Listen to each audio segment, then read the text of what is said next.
अस्सलाम वालेकुम नाज़रीन। कुछ दिन पहले हम एक कॉन्फ्रेंस पे थे जिसका नाम था फर्स्ट इंटरनेशनल मेडिकल कॉन्फ्रेंस और वो कृषि यूनिवर्सिटी जो है उसको होस्ट कर रहा था और उसका जो टॉपिक था वो था मैदा और जिगर के अमराज।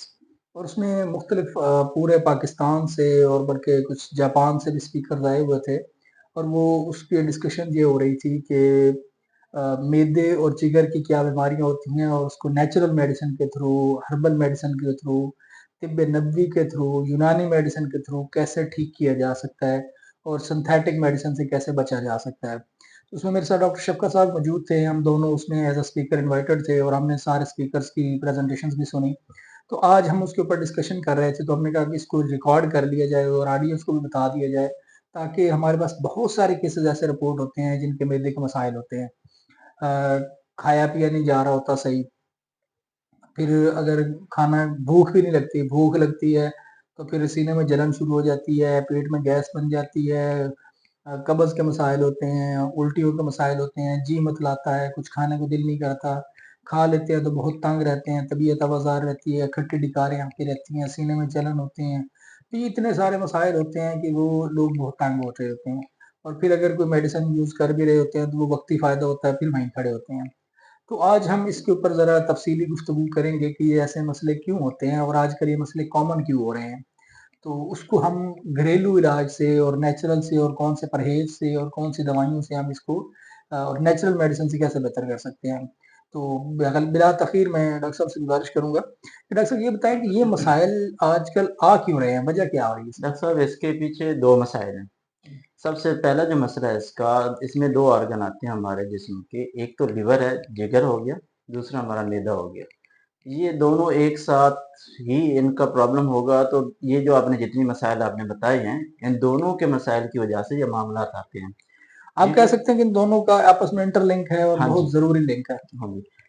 जिगर क्योंकि जिगर जो है ना सर, वो साफ़ कर रहा होता है, जो आप खुराक खाते हैं उसको साफ़ करता है, उस डिटॉक्सिफ़िकेशन। डिटॉक्सिफ़िकेशन करता है, उसके अंदर जो बैक्टीरिया जिस तरह की जो चीज़ें जो बॉडी को साइड इफ़ेक्ट दे सकें उसको साफ़ करता है, साफ़ करके बॉडी से बाहर निकालता है। बाज़ औक़ात अगर जिगर ख़राब हो जाए, जिगर की भी ख़राब होने की बहुत सारी वजूहात हो सकती हैं, वो हम डिस्कस करते हैं। तो सबसे पहले जो हमारा नॉर्मल जिगर होता है, वो कन्वर्ट होता है फैटी लिवर के अंदर।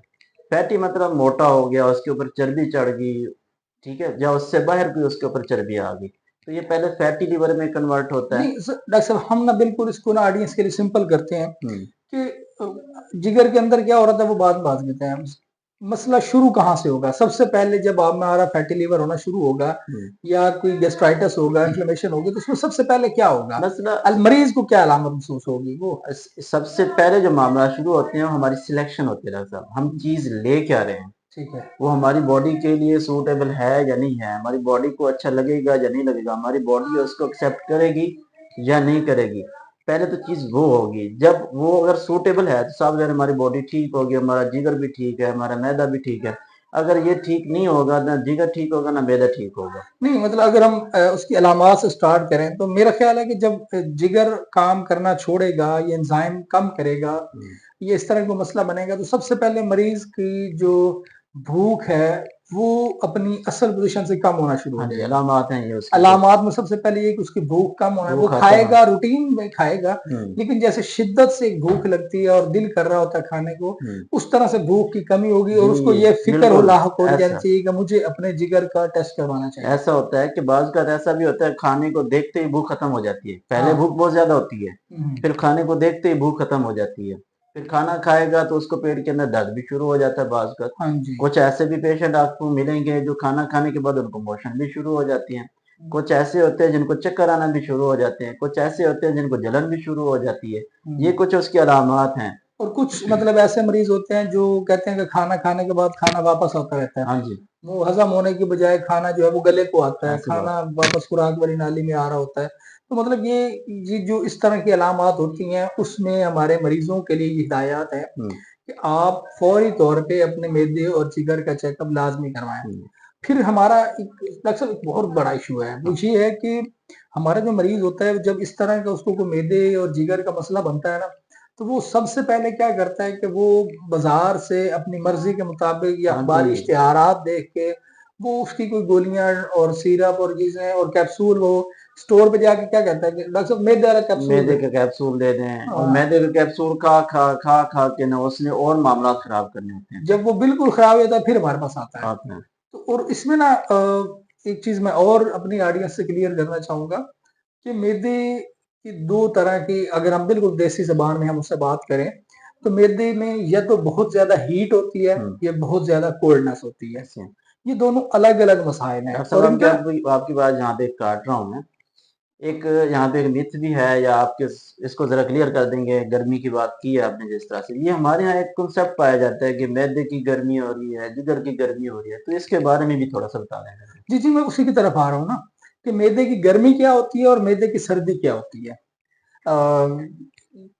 लोगों को ये शायद कांसेप्ट क्लियर नहीं होता और लोग कहते हैं कि यार ये मैदे जिगर की गर्मी कहाँ से आ गई, ये क्या बीमारी है, ये किसी नहीं है। हुँ, ये एक्चुअली वो चीज़ होती है जो मरीज़ महसूस कर रहा होता है। हुँ, स्पेशली जिस मरीज़ को डायरिया होता है, मोशन लगते हैं, असहाल होता है, तो वो आके कहता है कि डॉक्टर साहब पेट में आग लगी हुई है, हुँ, पेट में जलन इतनी है, ऐसा। पेट में बहुत शदीद गर्मी है। वो होता क्या है कि एंजाइम बहुत ज़्यादा सिक्रीट हो रहे होते हैं, एसिड बहुत ज़्यादा बन रहा होता है, वो हीट कर रहा होता है।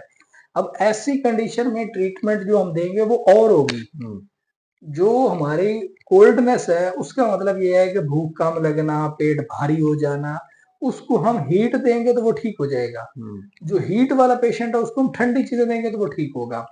वो उस मेरी जो कॉन्फ्रेंस की प्रेज़ेंटेशन थी उसमें मैंने ये लिखा हुआ था हुँ। कि ये आपने इरिटेंट्स अवॉइड करने हैं और कूलेंट्स को ऐड करना है। हाँ जी, जब आपको बिल्कुल। गैस्ट्राइटिस हो रहा है, वर में मैदा हो रहा है, मैदे में आपको मसाइल आ रहे हैं, तो जो आपके इरिटेंट है, इरिटेंट क्या है? तेज़ मिर्च मसाला। हाँ, ठीक है? फ्राइड आइटम, वो इरिटेंट है आपके लिए, वो मैदे को तंग करेगा।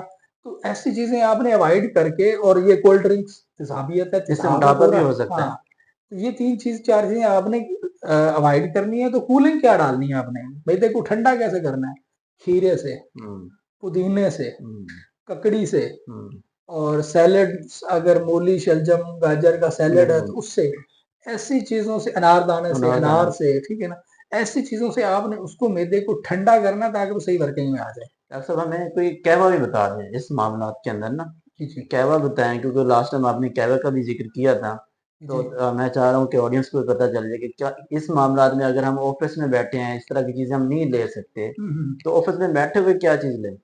ऑफ़िस में बैठे हुए जो एक तो लेमन ग्रास हम ठीक अक्सर है। रिकमेंड करते हैं कि लेमन ग्रास का कहवा बहुत इफ़ेक्टिव होता हुँ, है। हुँ, उसकी सबसे बड़ी अच्छी ये होती है कि उसकी खुशबू और ज़ायका दोनों इतने ज़बरदस्त हैं, तो हर एक के लिए एक्सेप्टेबल है। हुँ, ग्रीन टी लोग बहुत रिकमेंड करते हैं, लेकिन ग्रीन टी अगर आप विदाउट शुगर लेते हैं तो वो इतनी मतलब टेस्ट उसका इतना अजीब-सा होता है कि हर बंदे के लिए एक्सेप्टेबल नहीं होता। लेकिन लेमन ग्रास एक ऐसी चीज़ है कि जो लोगों के लिए जो है वो बहुत टेस्टी होता है, ऐसे। खुशबू भी अच्छी है उसकी। लेमन ग्रास ले सकते हैं और इसमें अगर आप अदरक का टुकड़ा डाल लें तो वो सोने में सुहागा हो जाता है। ठीक है। वो आपकी इन्फ्लेमेशन भी कम कर देगा और उसके साथ डाइजेस्टिव भी हो जाएगा। हुँ, इसके अलावा आपकी बॉडी में पेन, थकावट है तो उसको भी कम कर देगा हुँ, और इसके अलावा अगर आपके गले में कोई बलगम खराश हो रही है तो वो भी ठीक हो जाएगी। ठीक। तो ये एक ऐसा कहवा है जो हम अक्सर रिकमेंड करते हैं और हमारे घरों में अक्सर ज़्यादातर चाय की जगह कहवा बनता है।